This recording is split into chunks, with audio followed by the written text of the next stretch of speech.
عبر تقنية لايف ستريم على صفحات التواصل الاجتماعي فيسبوك، تويتر وقناة اليوتيوب لإذاعة الجزائر الدولية. With Radio Algeria International, you will not miss a single major political or economic event. Radio Algeria International, our voice in the world.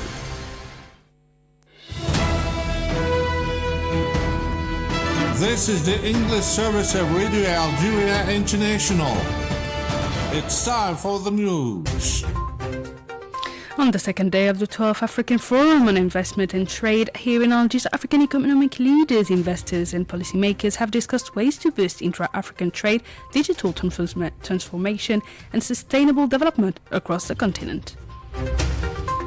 France's delegate minister Alice Rufo said here in Algiers that her talks with President Abdelmadjid Tebboune were constructive, noting President Emmanuel Macron's commitment to rebuilding a respectful and trust-based bilateral relationship.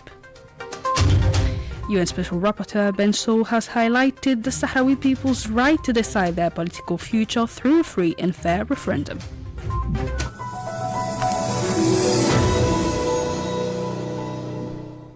Hello and welcome to Radio Algeria International. I'm your host, Miriam Bershi. The minister delegate to the French Minister of the Armed Forces and Veterans, Mrs. Alice Rufo, has stressed here in Algiers that the talks she held with the President of the Republic, Mr. Abdelmadjid Tebboune, were constructive. Mrs. Alice Rufo said her talks with President Tebboune here in Algiers were constructive and followed a commemorative visit to Stif, where she was deeply moved by the warm reception marking the remembrance of the May 8th, 1945 events. Je viens d'être reçu très longuement par le président. I have just had a very lengthy meeting with the president, and I would like to thank him for that, because we had a very long, in-depth and important discussion as part of the mission I had been entrusted with by the President of the French Republic to come here to Algeria. This meeting followed the visit I made yesterday to Stif at President Macron's request to commemorate alongside Algeria, of course, a very painful chapter in our history and the tragic events that took place on May 8, 1945. I wanted to tell you that I was very moved by the welcome I received in Stif, a warm welcome that the ambassador, myself, and my entire delegation received with deep emotion, and we are, of course, fully aware of what this tragedy represented for the Algerian people. As you know, President Macron intends to look at our history with clarity, courage, and truth, a truth that is sometimes painful. And we have, of course, continued to discuss the memory issue with President Tebboune. We discussed the Joint Commission of Historians that had been set up, and President Tebboune agreed to resume without delay the Commission's work. Des historiens qui avaient été mis en place.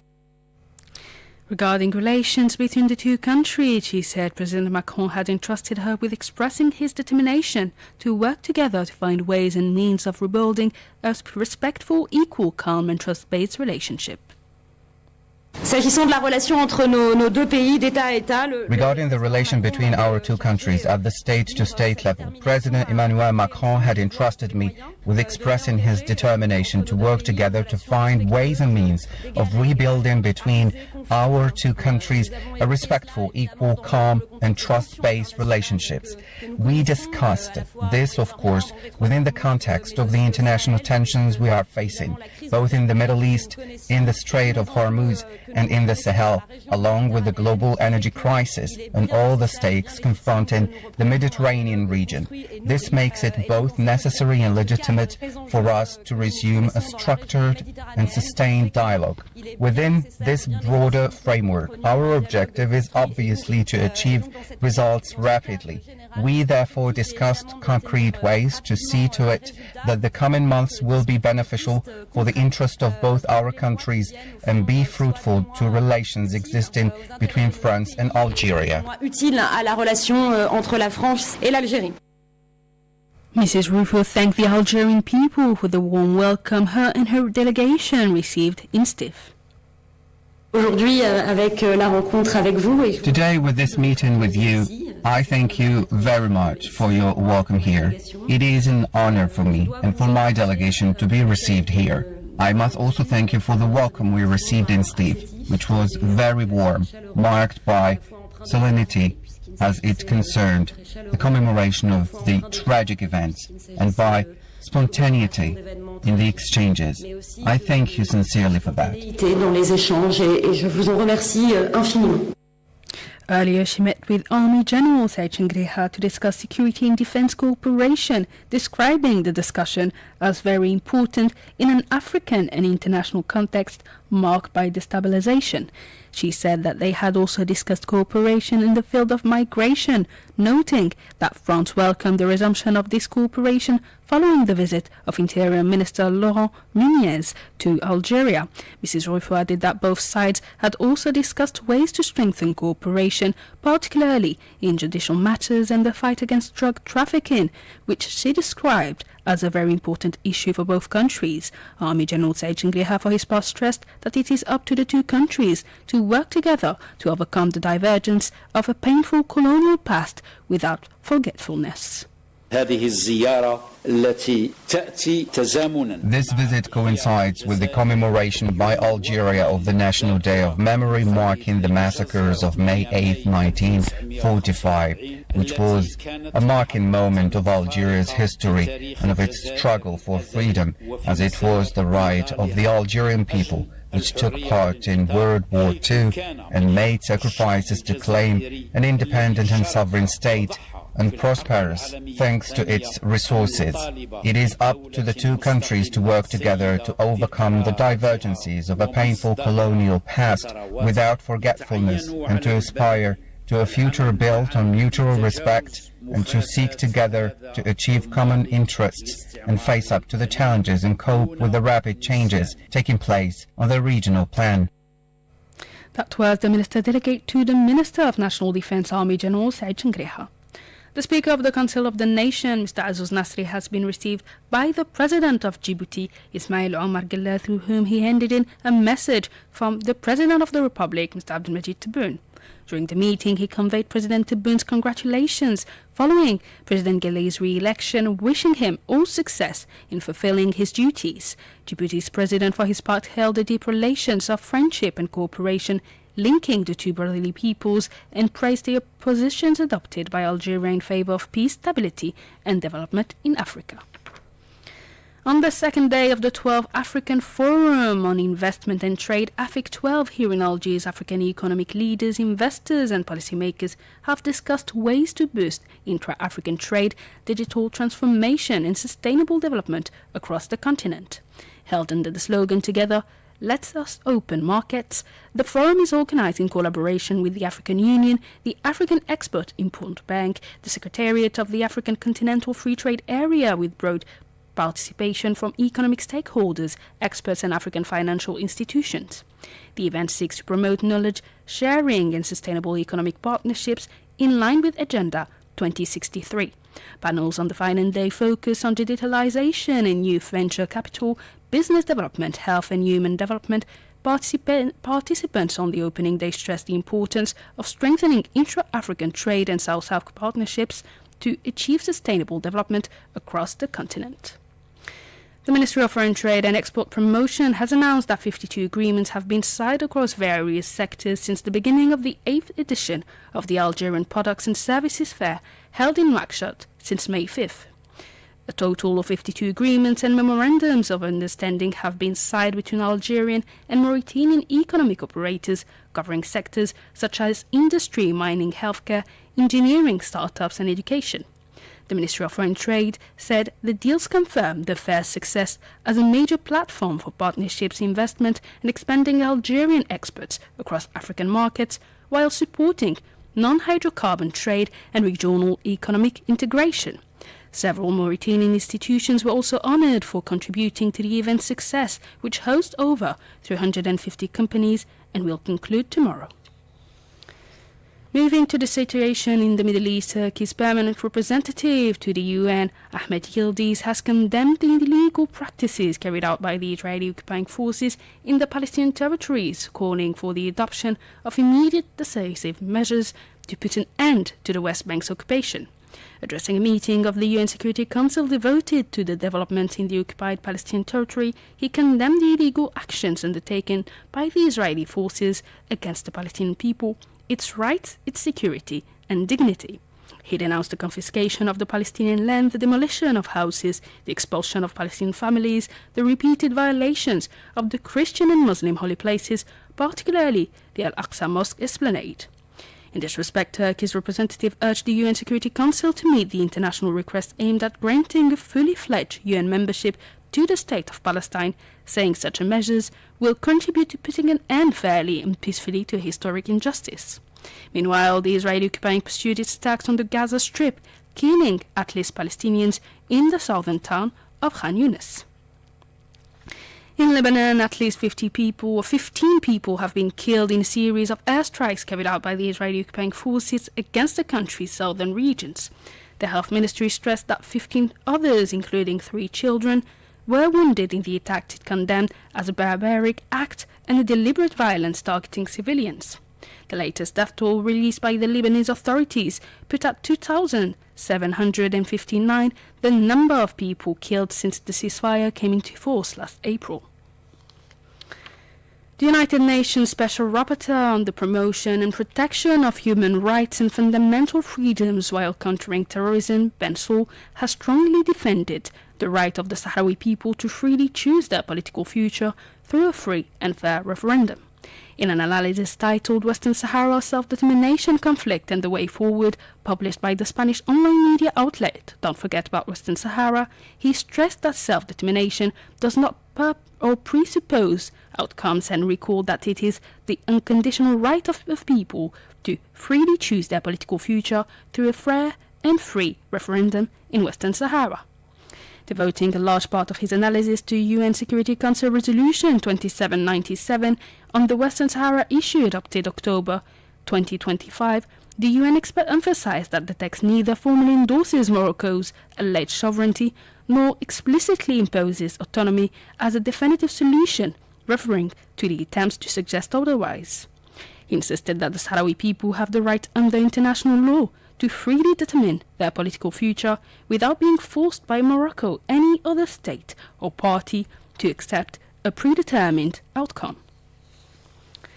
The League of Scholars, Preachers and Imams of the Sahel region has strongly condemned the terrorist attack targeting defense and security forces in the Lake Chad region, which left dozens of innocent people killed and injured. The organization stressed that these heinous crimes and criminal acts are contrary to the teaching of Islam and extended its sincere condolences to the government and people of Chad, as well as to the families of the victims. With this last piece of news, we come to the end of our news bulletin. Stay tuned to Radio Algeria International. The international event of the week. The preoccupying situation in the occupied Palestinian territories came under focus this week, with more than 400 former European diplomats, ministers and senior officials signed an open letter urging the European Union to take immediate action against a controversial Israeli settlement project known as the E1 Plan. The plan provides for the setting up of thousands of new housing units east of occupied Jerusalem in an area considered sensitive because it links large settlement to the Holy City. The plan will be dividing the occupied West Bank into separate areas, thus making the creation of a future Palestinian state far more difficult.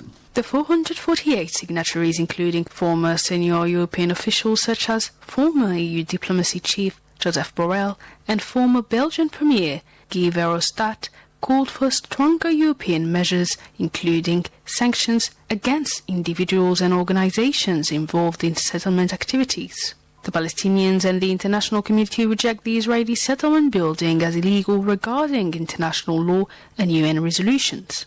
Ask if the EU will make the viability of a Palestinian state prevail and agreed to take sanctions or face the opposition of some of its members, notably Germany, who opposes the idea of taking restrictions against the Israeli occupying authorities. Our political analyst Hamad Salhi has this to say. The EU has long positioned itself as a supporter of Palestinian rights, grounding its stance in international law and human rights.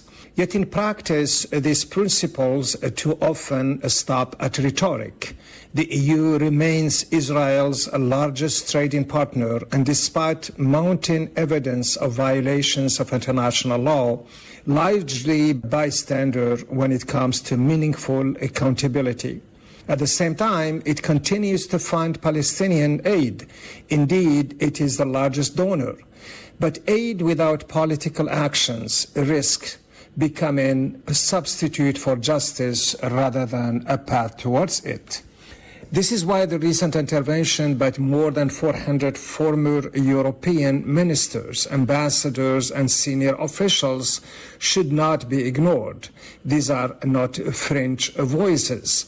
They reflect a growing consensus that continued settlement expansion, illegal under international law, and repeatedly condemned by the United Nations, is destroying the very two-state solution the EU claims to support. This concern is echoed by political shifts in countries like Spain and Ireland.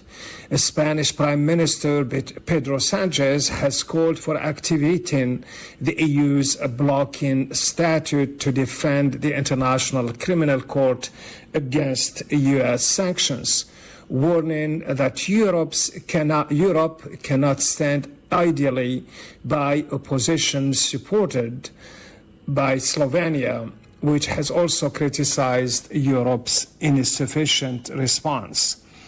So the questions become unavoidable.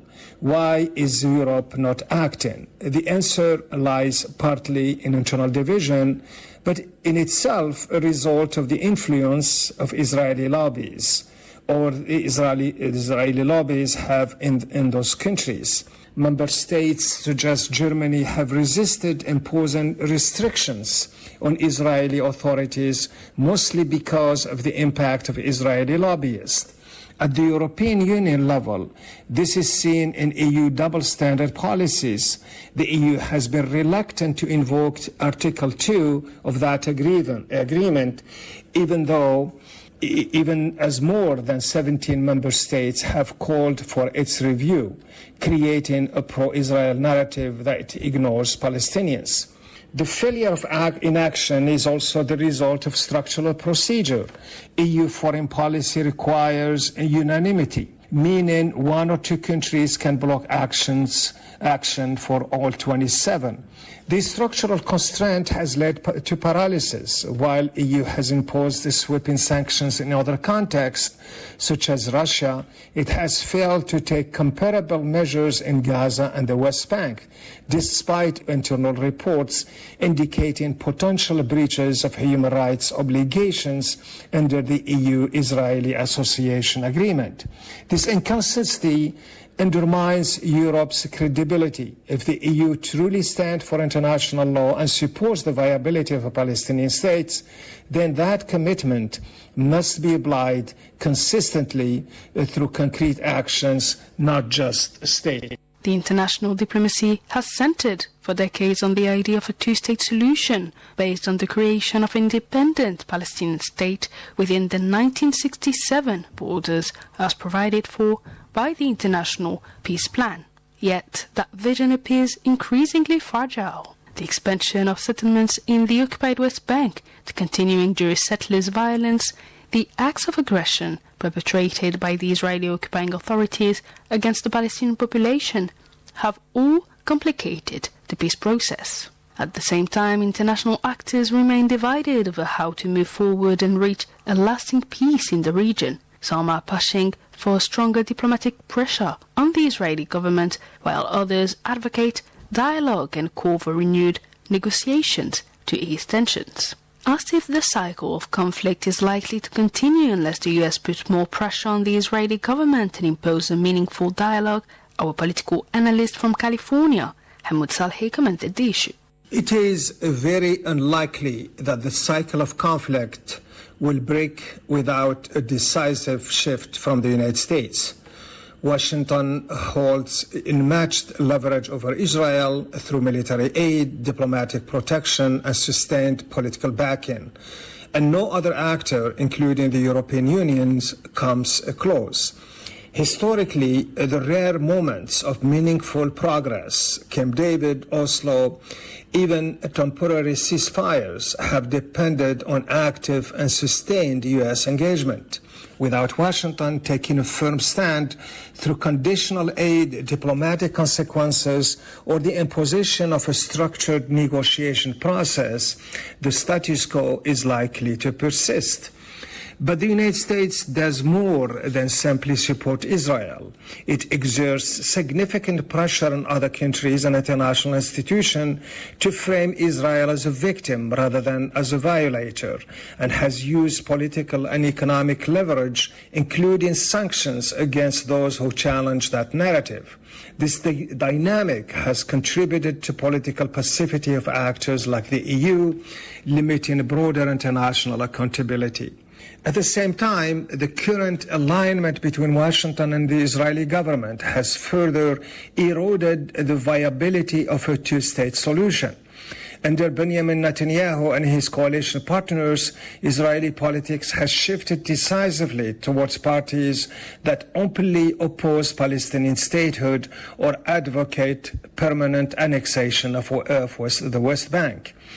Continued U.S. military aid, diplomatic shielding, and largely unconditional support have enabled Israeli policies such as settlement expansion and the ongoing military campaigns in Gaza that undermine the territory and political foundations of a future Palestinian state. The appointment of strong pro-Israel U.S. officials, including ambassadors, reinforces these alignments and weakens the credibility of the United States as a neutral broker in any negotiations process. Israel does not, in practice, support Palestinian statehood. Successive governments have expanded settlements, entrenched long-term control over occupied territory, and empowered leaders who openly reject the creation of a Palestinian state. The evidence is clear. UN data shows settlement expansion at its highest level in years. Plans like the E1 project would further fragment Palestinian land. The International Court of Justice has declared the occupation illegal, and even internal EU assessment point to potential breaches of human rights obligations. Taken together, these policies systematically dismantle the conditions necessary for a viable Palestinian state, making the prospect of a two-state solution increasingly remote.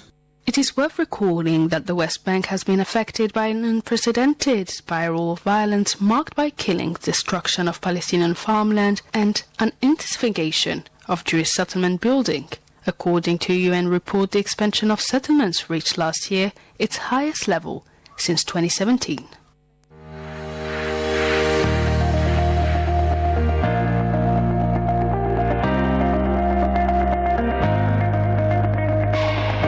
Welcome to your weekly program, Destination Algeria. I'm Jamal Slimani. There are a number of great destinations in Algeria just waiting to be discovered. A curious mixture of cultures and influences. Algeria has something interesting to see in just about every city. The country is also the first largest on the African continent, so you can be sure that there are plenty of towns and cities to visit. Let's visit Algeria's fascinating destination, you and I, together.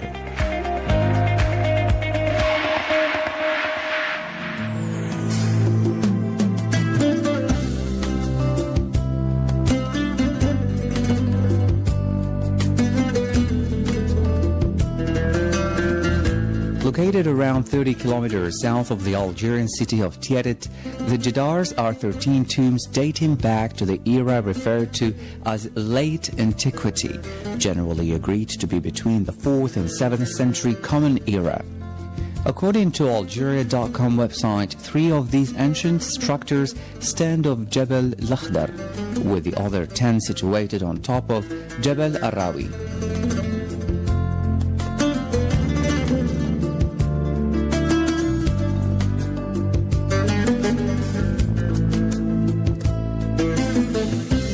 Scholars agree that these elevated positions, as well as the size of the structures themselves, indicate that they were constructed for royalty. Unfortunately, the Jadars have been ruined, and any evidence pointing to who they were built for and by whom has been lost as a result of being plundered through the years. Nevertheless, their similarities with smaller Berber tombs in the area suggest that they are of Berber origin. Constructed primarily in the dry stone method, without the use of mortar, the monuments have very shallow, if any, foundations and were built directly on the surface of the hills. A variety of materials were used, including locally carried sandstone and limestone and building fragments likely taken from older necropoli. All the tombs have a square base, the smallest being 11.55 meters and the largest measuring 46 meters, and are thought to have been in the shape of a pyramid.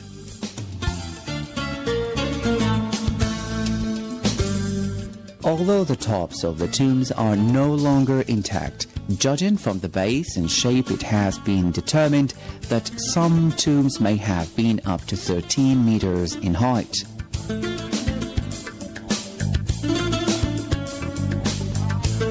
Some of the Jadars contain funerary chambers, which are reached via steps on the one side. The solid Jadars are thought to cover a single tomb which has been excavated from the rock below. Most of the tombs were surrounded by low walls and a courtyard, some of which remain.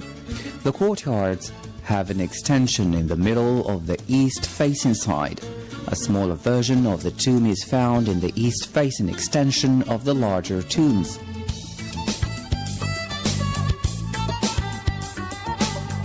Researchers believe that this may have served as a sleeping chamber for obtaining divinatory dreams.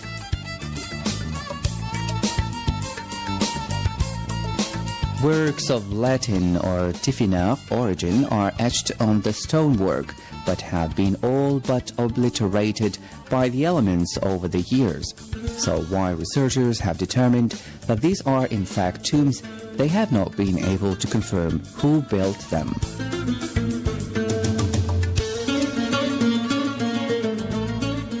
However, on the largest of the Jadars are mural of religious scenes associated with 5th century and later Mediterranean Christianity.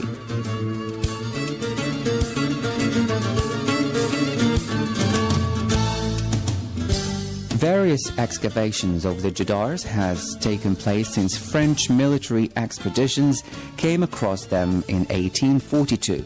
In 1940, the anthropology student who had been given permission to excavate the tombs used explosives which did much damage.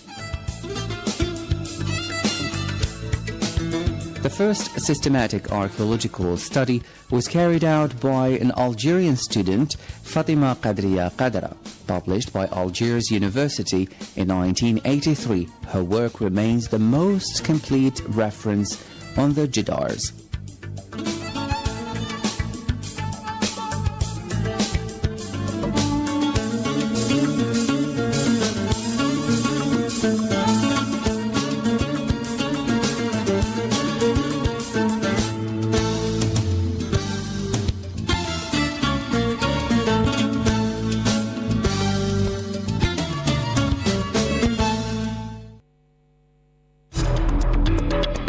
مع إذاعة الجزائر الدولية لن تفوتكم لحظة واحدة من الأخبار السياسية والاقتصادية الهامة. إذاعة الجزائر الدولية، صوتنا في